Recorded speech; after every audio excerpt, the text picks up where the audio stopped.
Katarungan ng sigaw ng ina ng binatilyong binaril ng sumpak sa gitna ng rambulan sa Caloocan.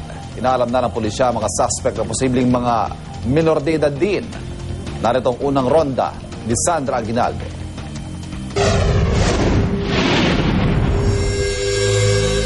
Parang away bata lang. Mga teenager lang kasi. Yun, walang na umawat kasi nga labo-labo. Away bata.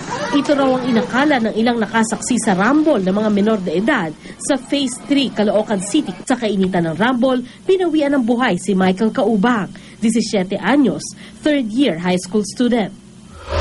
Susuntukan. Tapos nung dumikit na sa pader yung inugulpi nila, biglang may pumutok. Tapos bumulagta na dito yung yung bata. Hindi naman i-expect na mayroon palang dala. Ano yung dala? Yun parang sumpak Yung bala, pang shotgun. Ayon sa pulisya, tinamaan ng bala ng sumpak sa ulo si Michael. Natagpuan ang pinaniniwalaang bahagi ng sumpak na ginamit, pati na ang slug ng shotgun na umano'y kumitil sa buhay ni Michael. Inaalam na ng pulisya ang pagkakakilanlan ng mga suspect na pinaniniwala ang mga minor de edad din.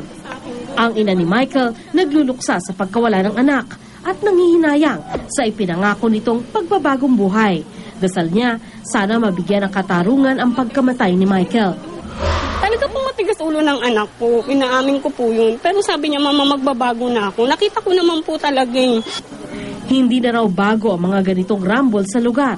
At dahil naganap ang krimen sa harap ng isang elementary school, nasaksihan ito ng mga bata.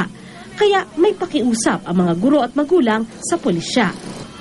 Medyo kuwanan pa ang police visibility tsaka yung barangay na dagdagan pa. Hindi ko naman sinasabing walang aksyon. May aksyon sila, kailang medyo dagdagan pa. Para sa unang balita, Sandra Aguinaldo reporting.